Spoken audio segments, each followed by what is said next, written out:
UN में रूस ने पश्चिमी देशों पर निशाना साधा है। फिलिस्तीन पर पश्चिमी देशों का दोहरा रवैया, बिजली पानी आपूर्ति रोकना युद्ध अपराध जैसा है। इजरायल की हरकतों पर पश्चिमी देशों की आंखें बंद हैं।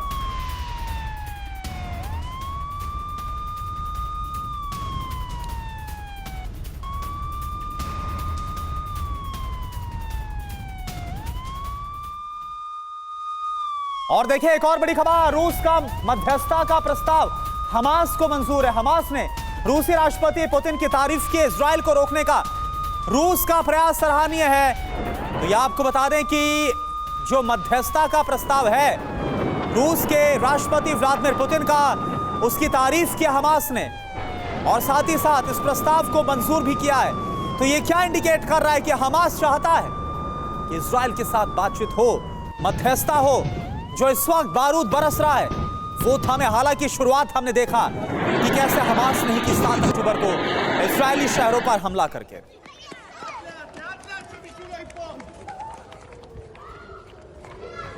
और बड़ी खबर है, सीरिया के राष्ट्रपति असद का मुस्लिम देशों से अपील, जंग में फिलिस्तीन का साथ दे मुस्लिम देश, इजरायल को रोकने के लिए साथ आए। तो देखिए इस तरीके की अपील लगातार बार बार की जा रही है और अब ये अपील जो है वो की गई है राष्ट्रपति असद की ओर से, जो कि सीरिया के राष्ट्रपति हैं। मुस्लिम देशों को एकजुट होने की बात वो कह रहे हैं, जंग में फिलिस्तीन का साथ देने की अपील भी कर रहे हैं कि मुस्लिम देश एकजुट होकर के अब हमास के साथ आए और इजरायल को रोकने के लिए लड़ाई लड़े।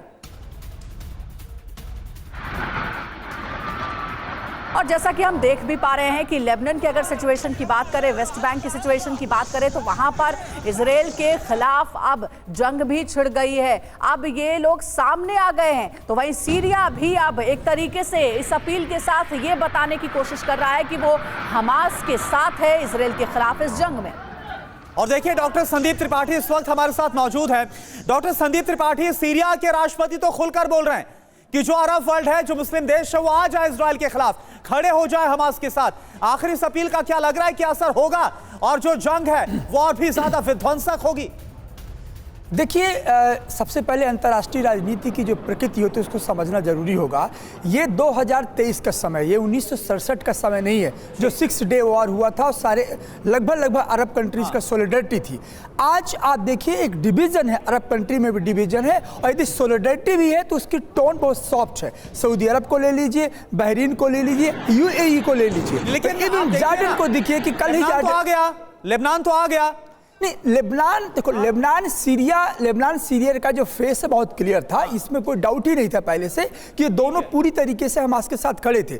मैं जॉर्डन की बात कर रहा हूँ। जॉर्डन कल अपने यहाँ पर प्रो पैलेस्टाइनियन जो प्रोटेस्टर उनको डिस्पर्ज किया जब एंटनी ब्लिंकन वहां पहुंचे। तो इस तरीके से अब वो सीन नहीं रह गई कि कंप्लीटली। यानी कि संदीप जी, आप ये बताने की कोशिश कर रहे हैं कि मुस्लिम देशों के बीच भी वो एकजुटता नहीं है जिसकी उम्मीद हमास कर रहा है कि इजरायल के खिलाफ जंग में सामने आए। अलग अलग धड़ों में मुस्लिम देश भी बटे हुए। लौटेंगे आपके पास। देखिए इजरायल की घेराबंदी हो चुकी है, कई मोर्चों से इजरायल पर हमले किए जा रहे हैं। वो मोर्चे कौन कौन से, कहां कहां हमले हो रहे हैं, देखिए मैप के जरिए भी हम आपको बता रहे हैं, गौर करिएगा। सबसे पहले लेबनान, जहां पर हिजबुल्लाह के हमले जारी हैं, यहां पर आर्मी ने भी अब मोर्चा खोल दिया है। लोकेशन आप देख सकते हैं। सीरिया की अगर बात हम करें तो यहां पर इजरायल पर रॉकेट अटैक किया जा रहा है। इस धरती का भी इस्तेमाल इजरायल पर हमले के लिए किया जा रहा है। वहीं ईरान की बात हो रही थी, ईरान हमास को अपना समर्थन पहले ही दे चुका है। फिलिस्तीन की अगर बात बताएं तो वहां पर हमास का ताबड़तोड़ हमला कई इलाकों में जारी है और इजिप्ट, गाजा में सेना की तैनाती भी बढ़ा दी गई है। तो इससे ये समझ में आ रही है सिचुएशन की कई जगहों से, ये जो मैप पर आप लोकेशन देख रहे हैं, वहां से हमास को समर्थन भी मिल रहा है।